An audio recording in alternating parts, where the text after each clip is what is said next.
한 남자가 거대한 물고기에게 숨겨졌다가 사흘 만에 살아나오는 이야기. 아, 요나 이야기네요. 네. 아마 어릴 때 교회에서나 동화책으로 한 번쯤은 다들 들어보셨을 거예요. 바로 그 구약 성경의 요나 이야기인데요. 책으로는 정말 얇잖아요. 총 48절.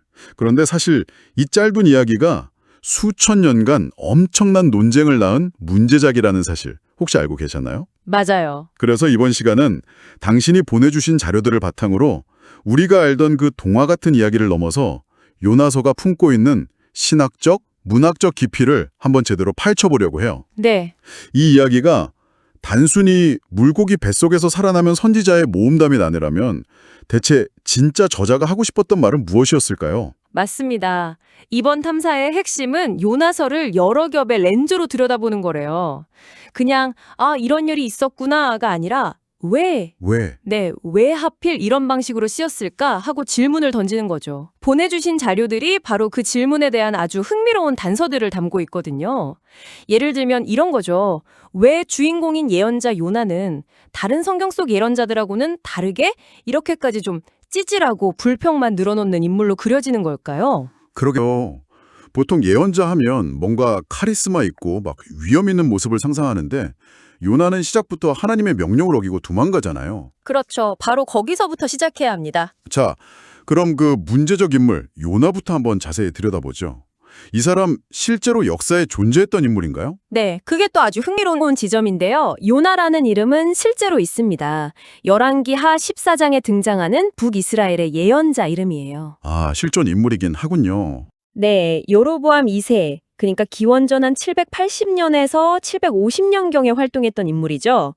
당시에는 이스라엘의 영토 회복 같은 좋은 예언을 했던 꽤나 애국적인 예언자로 알려져 있었고요. 그럼 이 요나서라는 책도 그 사람이 직접 쓴 뭐랄까 자서전 같은 걸까요? 바로 그게 첫 번째 논쟁거리입니다. 아, 요나서 자체에는 저자가 누구인지 전혀 나와 있지가 않아요. 그래서 책의 주인공인 역사 속의 요나랑 이 책을 쓴 익명의 저자가 같은 사람인지, 다른 사람일 수도 있다. 네, 아니면 몇백 년 뒤에 어떤 저자가 의도적으로 유명한 예언자 요나의 이름만 빌려와서 완전히 새로운 이야기를 창작한 건지, 이게 아직도 결론이 안 난 문제죠. 잠깐만요. 이름만 빌려왔을 수도 있다고요? 와, 그건 정말 생각도 못했는데요. 왜 굳이 다른 사람의 이름을 빌려서 이야기를 쓰죠? 바로 거기서 저자의 의도를 추측해 볼 수 있는 거죠. 자료에 언급된 그 H.W. 볼프라는 구약학자의 분석이 아주 재미있는데요. 네네. 그는 저자가 일부러 역사적인 디테일을 싹 지워버렸다고 봐요. 한번 생각해 보세요. 당시 최강대국 아시리아의 수도였던 거대한 도시 니느웨가 배경인데 그렇죠. 그 도시를 다스리던 왕의 이름조차 안 나와요. 그냥 니느웨 왕이라고만 하죠. 그러고 보면 정말 그러네요. 보통 역사 기록이라면 암흑의 왕 몇 년에 이런 식으로 시작하잖아요. 맞아요. 볼프는 저자가 독자들이 이거 진짜 있었던 일인가? 같은 역사적 사실에 집착하기보다는 이야기가 던지는 메시지 그 자체에 온전히 집중하길 원했다고 보는 거예요. 아, 그래서 모두가 아는 예언자 요나의 이름이랑 그 시대 배경만 살짝 빌려와서 무대를 딱 설정하고 나머지 디테일은 메시지를 위해서 과감하게 비워버린 거죠. 무대만 설정하고 나머지는 비워뒀다는 표현이 확 와닿네요. 자, 그럼 두 번째 질문으로 넘어가 볼게요. 이 책이 언제 쓰였느냐, 이 저작 연대의 문제인데요. 네, 이것도 아주 뜨거운 논쟁이죠. 이야기 배경이 기원전 8세기니까 당연히 그때 쓰였다고 생각하기 쉬운데 자료를 보니까 학자들의 의견이 정말 하늘과 땅 차이더라고요. 맞아요. 정말 첨예하게 대립하는 부분이에요. 크게 두 가지 입장으로 나뉘는데요. 네. 첫 번째는 전통적인 입장, 즉 요나가 활동했던 기원전 8세기에 쓰였다는 견해예요. DJ 와이즈먼 같은 학자가 대표적인데 이분들은 역사 기록을 근거로 들어요. 마침 그 시기에 아시리아 제국에 심각한 기근이랑 내란이 있었다는 기록이 있거든요. 아, 나라가 굉장히 혼란스러웠던 시기군요. 네, 그러니까 나라가 안팎으로 막 시끄러우니 갑자기 나타난 이방인 예언자가 곧 망한다 하고 외쳐도 혹시 진짜 신의 경고 아닐까? 하고 귀 기울일 만한 사회적 분위기가 있었다는 주장이에요. 오, 꽤 그럴듯한 추론인데요. 그렇죠. 그 주장이 정말 그럴듯하네요. 당시의 혼란한 상황을 생각하면 사람들이 경고에 귀를 기울였을 법도 한데 그런데도 대부분의 현대학자들은 훨씬 나중에 쓰였다고 본다면서요. 네, 맞습니다. 바벨론 포로기를 겪고 난 기원전 5세기에서 3세기경으로 보죠. 그분들은 이런 역사적 정황 증거를 어떻게 반박하는 건가요? 아주 좋은 질문이에요. 후기 저작서를 주장하는 학자들은 여러 가지 강력한 증거를 제시하는데 첫 번째가 바로 언어입니다. 언어요? 네, 책에 사용된 히브리어를 분석해보니 기원전 8세기의 초기 히브리어라기보다는 후기 히브리어의 특징이 아주 뚜렷하게 나타난다는 거죠. 아, 그러니까 마치 우리가 조선 왕조실록의 문체랑 오늘날 신문 기사의 문체가 다른 걸 알아보는 것과 비슷하겠네요. 어떤 특징들이 있는 건가요? 바로 그거예요. 예를 들어서 당시 국제 공용어였던 아람어의 영향을 받은 단어나 문법 구조가 보이고요. 또 페르시아 제국 시대에나 쓰였을 법한 행정 용어 같은 것들이 발견돼요. 와, 언어라는 건 정말 지울 수 없는 흔적을 남기는군요. 그렇죠. 두 번째 근거는 신학적 주제예요. 신학적 주제요? 네, 요나서의 핵심 메시지 중 하나가 하나님의 자비는 이스라엘 민족에게만 국한된 게 아니다. 원수 같은 이방 민족인 니느웨 사람들에게까지 미친다는 거잖아요. 맞아요. 이런 보편주의 사상은 나라를 잃고 여러 이민족들 사이에서 살면서 우리는 누구인가? 우리의 하나님은 정말 우리만의 신인가? 하는 정체성의 고민이 깊었던. 아, 바로 그 포로기 이후 시대의 신학적 분위기와 훨씬 더 잘 맞아떨어지는 거죠. 자신들만 선택받았다고 믿었던 생각이 깨지는 그 고통스러운 시기를 겪고 나서야 비로소 나올 수 있는 신학적 성찰이다. 이런 거군요. 그렇죠. 마지막으로 문학적인 증거도 있어요. 요나서 안을 잘 들여다보면 예레미야서나 요엘서 같은 다른 성경의 특정 구절들을 거의 그대로 인용한 것처럼 보이는 부분들이 있거든요. 그렇다면 최소한 그 책들이 쓰인 이후에 요나서가 기록되었다고 보는 게 논리적이겠네요. 맞습니다. 와, 이거 정말 흥미진진한데요. 언어, 신학, 문학적 인용까지 여러 증거들이 후기 저작서를 가리키고 있네요. 그렇다면 이 모든 게 대체 뭘 의미할까요? 요나서가 우리가 생각하는 것처럼 과거에 있었던 일을 그대로 기록한 뭐랄까 역사 다큐멘터리가 아닐 수도 있다는 뜻이겠어요. 바로 그 지점이 요나서 해석의 심장부라고 할 수 있습니다. 저자가 역사 보고가 아니라 다른 장르, 다른 문학적 틀을 사용했다면 우리는 이 이야기를 완전히 다르게 읽어야 하거든요. 네. 보내주신 자료들이 몇 가지 가능성을 제시하는데 첫 번째는 이걸 비유로 보는 거예요. 잠깐만요. 비유라고 하면 혹시 이소부화처럼 교훈을 주기 위해서 지어낸 이야기라는 뜻인가요? 성경에 그런 게 있다는 게 좀 놀라운데요. 네, 그런 뉘앙스를 포함하고 있죠. 물론 완전히 허구라는 뜻이라기보다는 역사적 사실 여부보다 이야기가 담고 있는 교훈이 훨씬 더 중요하다는 의미예요. 아, 교훈이요. 이 관점에서 보면 하나님의 명령을 피해 도망가는 예언자 요나는 당시 이방 민족을 배척하던 이스라엘의 편협하고 배타적인 태도를 상징하는 인물인 거죠. 네. 반면에 원수 도시 니느웨는 요나의 그 성의 없는 설교 한마디에 바로 회개하잖아요. 이걸 통해서 하나님의 구원은 너희만의 것이 아니야 라는 강력한 교훈을 주는 이야기라는 해석입니다. 충분히 설득력 있는 해석이네요. 그런데 자료에서는 이것보다 한 걸음 더 나아간 훨씬 더 도발적인 장르를 제시하더군요. 바로 풍자, 사타이어 문학이라는 해석이었어요. 맞아요.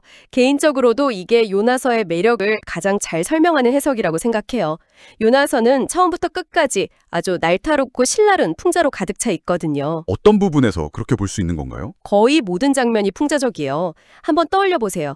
1장에서 폭풍우가 몰아치니까 이방인 선원들은 각자 자기 신을 부르면서 살려달라고 아우성인데 네. 정작 하나님의 예언자라는 요나는 배 밑창에서 깊이 잠들어 있죠. 아, 맞아요. 심지어 나중에 제비 뽑기로 원인이 자기라는 게 밝혀지니까 바다에 자기를 던지라고 하는데 그 이방인 선원들이 차마 그럴 수 없어서 끝까지 노를 저어보려고 애를 쓰잖아요. 듣고 보니 정말 아이러니하네요. 신을 모르는 이방인들이 오히려 더 인간적이고 신앙적인 모습을 보여주는 거잖아요. 바로 그거죠. 이게 의도된 역설이에요. 그리고 그 풍자는 3장에서 절정에 달하는데요. 니느웨 사람들이 회개하는 장면이요? 네, 그 장면은 거의 코미디에 가깝습니다. 요나가 도시를 가로지르면서 딱 한 문장 외쳐요. 40일이 지나면 니느웨가 무너지리라. 네. 그런데 그 말을 듣자마자 왕이 왕좌에서 내려와서 굵은 베옷을 입고 잿더미에 앉더니 온 백성에게 금식을 선포해요. 거기까진 뭐 그럴 수 있다 쳐요. 그런데요? 왕이 조서를 내리는데 사람뿐만 아니라 가축이나 소떼나 양떼도 아무것도 입에 대지 말지니라고 해요. 아, 심지어 짐승들에게도 베옷을 입히고 하나님께 부르짖으라고 명령하죠. 짐승한테까지요? 네. 한번 상상해 보세요. 소랑 양들이 잿더미 위에서 실포하면서 베옷을 입고 금식하는 모습을요. 이건 너무나 비현실적이고 과장된 장면이잖아요. 진짜 상상하니까 너무 웃기네요. 소가 베옷을 입고 운매하고 오는 게 아니라 회개 기도를 한다니. 그렇죠. 저자는 일부러 이렇게 과장해서 너희들 지금 이 상황이 진짜 역사라고 믿는 건 아니지? 하고 독자들에게 윙크를 보내는 것 같아요. 정확해요. 그게 바로 풍자의 힘이죠. 그리고 이 모든 풍자의 화살은 마지막 4장에서 주인공 요나에게 정확히 꽂힙니다. 12만 명이 넘는 니느웨 사람들이 구원받은 것에는 그렇게 화를 내던 요나가 자기 머리 위에 그늘을 만들어주던 박넝쿨이 하루아침에 시들어버리자 죽고 싶을 정도로 분노하고 슬퍼하죠. 한낱 식물 때문에요? 정말이지. 주인공인데도 전혀 감정이입이 안 되는 인물이네요. 속이 너무 좁잖아요. 그렇죠. 저자는 이 극단적인 비교를 통해 인간의 이기심과 편협함, 그 위선을 통렬하게 꼬집는 거예요. 독자들은 요나를 보면서 웃고 혀를 차다가 문득 어라, 저 모습 혹시 내 모습은 아닌가? 하고 스스로를 돌아보게 만드는 거죠. 이게 아주 고도의 문학적 전략입니다. 정말 잘 짜인 각본 같다는 생각이 드는데요. 단순히 내용뿐만 아니라 자료에 나온 이야기의 구조 분석도 굉장히 인상적이었습니다. 마치 완벽한 대칭을 이루는 한편의 연극 대본 같았어요. 네, 맞아요. 요나서는 문학적으로도 굉장히 정교하게 구성된 작품이에요. 크게 두 부분, 1, 2장이랑 3, 4장으로 나눌 수 있는데 이 두 부분이 놀라울 정도로 비슷한 패턴을 반복하면서 완벽한 대칭을 이루고 있어요. 아, 그 A, B, C, A', B', C' 구조 말씀이시죠? 네, 바로 그겁니다. 그 구조를 하나씩 따라가 보면 더 재밌을 것 같아요. 좋아요. 먼저 첫 번째 부분인 1, 2장부터 보죠. A는 1장에 나오는 하나님의 첫 번째 소명과 요나의 불순종이에요. 니느웨로 가라는 명령을 어기고 다시스로 도망가는 장면이요. 그렇죠. 그럼 B는 뭘까요? B는 1장에 나오는 이방인 선원들과의 만남과 그들의 구원. 맞습니다. 요나 때문에 죽을 뻔했던 선원들이 결국 요나의 하나님을 경외하고 구원받는 이야기죠. 그럼 C는요? C는 2장에서 요나가 물고기 뱃속에서 드리는 기도, 감사기도였죠. 네.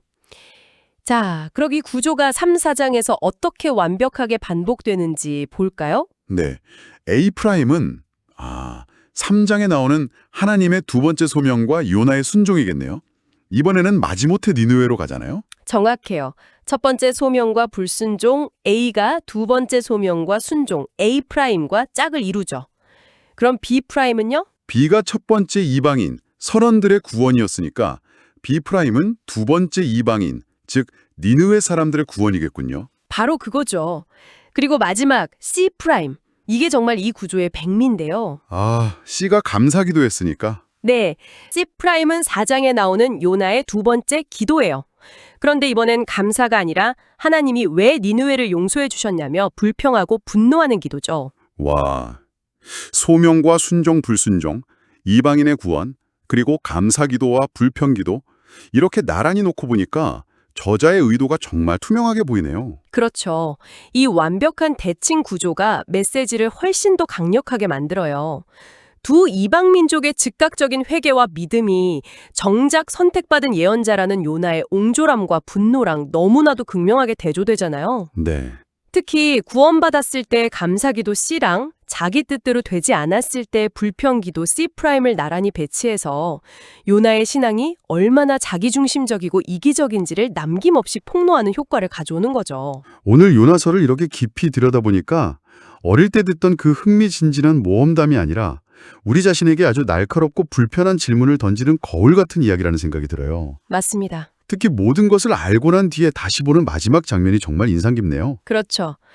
요나서의 가장 큰 문학적 특징 중 하나는 이야기가 결론 없이 질문으로 끝난다는 점이에요. 하나님은 고작 박넝쿨 하나 시든 것 때문에 화를 내는 요나에게 이렇게 물으시죠. 이게 요나서 4장 11절, 이 책의 마지막 구절입니다. 하물며 이 큰 성읍 니느웨에는 좌우를 분별하지 못하는 자가 12만여 명이요 가축도 많이 있나니 내가 어찌 아끼지 아니하겠느냐. 네, 그리고 이야기는 거기서 그냥 툭 끝나버려요. 요나의 대답은 들려주지 않은 채로요. 네, 요나가 그 질문에 뭐라고 대답했는지, 깨달음을 얻었는지 아니면 끝까지 불평했는지는 알려주지 않죠. 그 침묵이 오히려 더 큰 울림을 주네요.